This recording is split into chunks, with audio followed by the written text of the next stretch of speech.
Dr. Night Echoes. I was watching The Conjuring with my little sister when we both heard a key slide into the front door and turn, and the lock clicked, slow and deliberate, and the door pushed open just enough for the hinge to creak. We were sitting right beside the sliding door that faces the entryway, so the sound came through like someone was standing inches from us. And we did not panic at first, because our dad had just gone out, so we assumed he came back early.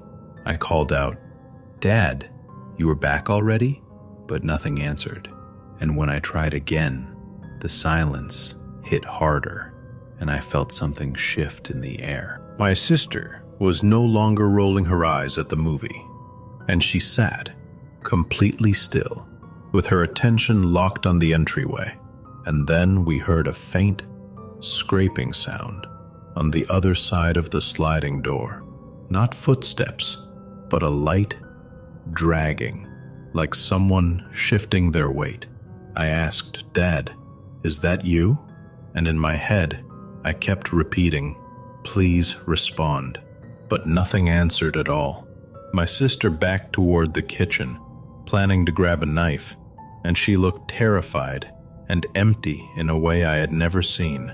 We both froze, listening, as another tiny sound brushed against the door, almost like fingertips tracing the wood. I forced myself to walk up and open the sliding door as slowly as I could, and every inch along the track felt too loud, and I leaned forward, ready for something awful. The hallway was empty, and the front door was fully shut, and we had never heard it close. Relief hit fast, but something deeper stayed in the quiet, like the silence was watching us. I went to my mom, who was in her room, and asked if she heard anything, and she said she thought Dad had come home too, because she heard the front door open earlier. Half an hour later, Dad finally came home, and he swore he had not returned at any point that night, and we still have no idea who unlocked our door or why it never made a sound going back shut. I noticed the TV acting strange one night when I was home alone. I thought it was just the remote glitching because the screen kept pausing and skipping forward on its own. Then, the volume started climbing like someone was holding the button down. I kept checking the remote, replacing the batteries, unplugging the box. Nothing changed.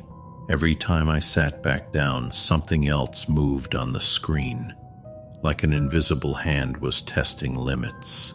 The first time it switched to a horror movie by itself, I laughed under my breath, telling myself it was a coincidence. But the movie asked for the parental PIN, and before I could reach the remote, the numbers typed themselves in. I stared at the screen, waiting for some logical explanation. The code failed. It tried again. Another failure. A third. Almost like something was learning. I changed the PIN immediately. For a couple days, nothing happened.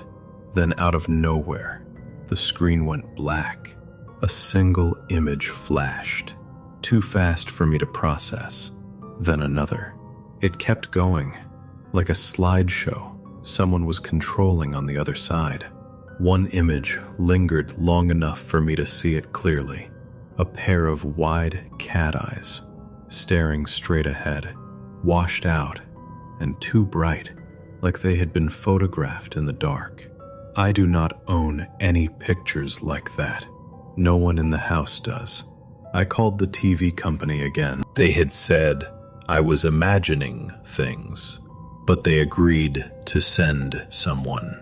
The technician watched the screen, jump through channels, restart apps, enter numbers, flicker with random images. He kept asking if we had another remote hidden somewhere. He recorded everything and sent it off. Nobody ever came back with an answer. We replaced the entire box the same week. The new one has been normal, but sometimes when the room is quiet and the TV is off, I swear I hear the faint click of numbers being typed. It was raining the morning my dad and I saw the girl, and we were leaving for school when I noticed her at the edge of our yard. She was small and barefoot, and she wore a white dress, and her hair was light and messy. She looked around the corner of our house and then ran out of sight. My dad and I stared at each other because we both knew we had seen the same thing. He got out of the car and ran around the house to look for her, and I watched him move through the rain, calling out for the girl. He came back a few minutes later and said the yard was empty, and he said he checked the whole area, and he called my mom to tell her a child might be outside, but nothing happened after that. No neighbors reported anything, and no one said a kid was missing, and we talked about it once and then tried to forget it. Months later, we were fixing up our basement, and my dad was tearing out a section of drywall, and he suddenly stopped working and went quiet. He reached into the open space and pulled out a small photo album that looked old and soft, and the pages were yellow. We opened it on the floor, and the first photo showed a little girl standing in a field, and she wore a white dress, and she had the same pale hair, and she looked exactly like the girl we saw in the yard. More photos showed her near the house, in places I recognized, and the album had a date on the first page, and it said 1922. We found out the family who lived in our house back then lost their daughter that year, and they lost the rest of the family soon after. I have not seen the girl again, but when it rains, I always look at that same corner. I was walking out of the graveyard after visiting a relative, and everything felt normal until the moment I stepped toward the gate, and my legs refused to move, like something held me in place. At first, I thought it was just fatigue, but then my shoulders pulled down with a pressure that felt deliberate, and my chest grew heavy, like the air around me had thickened into something I could not breathe through. My legs felt pinned to the ground by a weight that pulsed and shifted, and when I tried to lift my foot, I felt a tug that was too real to ignore. I kept telling myself it was only stress or exhaustion, but the sensation grew stronger, and it felt like fingers curling around my ankles and pulling me backward into the gravel path. I grabbed the arm of the family member who was with me, and I tried to speak, but my voice shook as I said, "It feels like something is draining me." They looked at me with this strange calm and told me that maybe something in this place wants the energy of someone young. Their tone made it worse because they sounded serious, not joking, and I felt a rising panic as the pressure moved up my legs and into my hips, like something invisible was climbing me. My vision blurred and the whole world tilted, and I thought if I stayed here another minute, something would take more from me than just strength. I tried to walk, but my knees buckled, so they had to pull me forward and almost drag me to the car. As soon as we crossed the outer path, the weight vanished, all at once, like something let go. I did not feel relieved, though. It felt more like something had followed me right to the edge, and only stopped because it chose to. My dad told me this story about something that happened when he was alone in the house one night.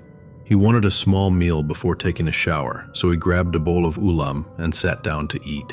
Everything felt quiet and normal until the power went out and the whole room fell into darkness. He lit a candle and kept eating, but he said the air in the room changed, like something else had entered the space with him. A pale shape rested at the edge of his vision on the right side. He looked, but nothing was there. So he kept eating and tried to ignore the strange feeling. But the shape returned, again and again, like it waited for him to look away. He told me he began to eat faster because he did not like the silence or the way the light from the candle flickered toward that empty corner. He said the shape stayed with him the whole time, like it wanted his attention, but would not show itself fully. When he finally finished, he rushed to the sink and set the bowl down with shaking hands, and he felt this cold, prickling sensation along his cheek, like someone leaned in to look at him. He raised his eyes to the mirror, and for a moment he thought he would see someone standing behind him.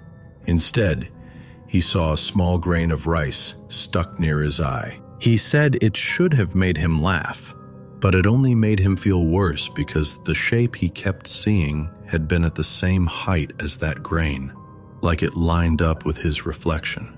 He washed his face and left the room fast, and he said that even now when he thinks about it, he can still feel something standing just outside the reach of the candlelight, watching him finish his meal. I was very young when my family started staying at the holiday house everyone called the Bog. And even though my memories of it are faint, every adult in my family remembers what happened there, and no one likes talking about it for long. The house sat in the middle of wide peat fields, and the cold air always felt heavy in a way I could never explain. The first thing I remember is how the lights in the house acted like they had their own moods, switching off and on in rooms where no one was standing, and staying steady only when you ignored them. At night, I would hear slow footsteps in the hallway, and sometimes a tapping sound outside my bedroom door. And when I asked my mom, she told me it was probably the house settling, but she did not sound sure at all. My brother had a small nightlight that ran on batteries, and it kept turning off on its own, even when we replaced the batteries and checked the switch, and the same light worked perfectly once we got home. My toys never stayed where I left them either, and more than once, I found my teddies thrown across the playroom or tucked behind furniture, like someone had been playing without me. My mum once heard the bedroom door open and tiny footsteps approach, so she lifted the blanket, expecting me to climb in, but the room was empty. My grandmother also had her moment on her first day, when her suitcase moved from the front door to her bedroom without a sound, and she scolded the air like something was listening, and she never had another issue after that. My grandfather saw 2 beds flipped onto their frames with no sign of a break-in, and he refused to come back to that house again. The strangest part is that the cousins who owned the Bog said nothing ever happened to them. And maybe that is the reason the place still feels wrong to me after all these years, because the house seemed to choose who it wanted. I was very young when my family started staying at the holiday house everyone called the Bog. And even though my memories of it are faint, every adult in my family remembers what happened there, and no one likes talking about it for long. The house sat in the middle of wide peat fields, and the cold air always felt heavy in a way I could never explain. The first thing I remember is how the lights in the house acted like they had their own moods, switching off and on in rooms where no one was standing, and staying steady only when you ignored them. At night, I would hear slow footsteps in the hallway, and sometimes a tapping sound outside my bedroom door. And when I asked my mom, she told me it was probably the house settling, but she did not sound sure at all.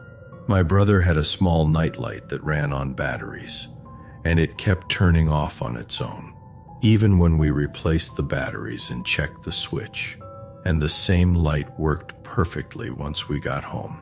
My toys never stayed where I left them either, and more than once, I found my teddies thrown across the playroom or tucked behind furniture, like someone had been playing without me. My mum once heard the bedroom door open and tiny footsteps approach, so she lifted the blanket, expecting me to climb in, but the room was empty.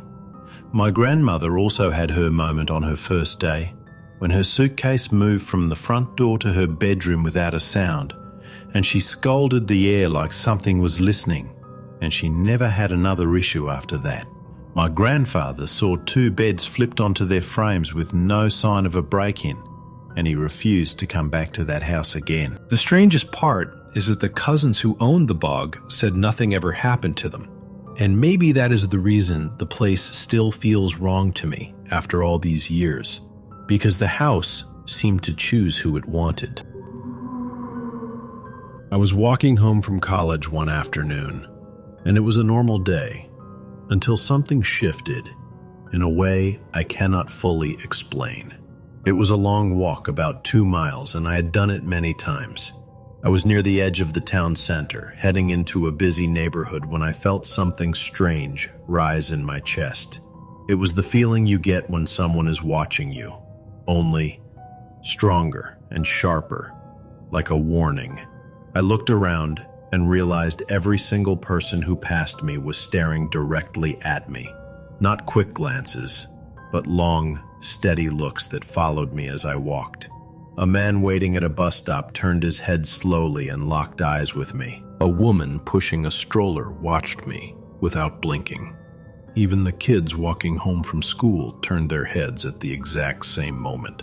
I kept walking fast, but the stares did not stop. Cars passed me, and the drivers leaned toward their windows and looked at me too. One man turned a corner and his whole upper body leaned over so he could hold my gaze as he drove past. No one said a word. They only stared as if they knew something about me that I did not.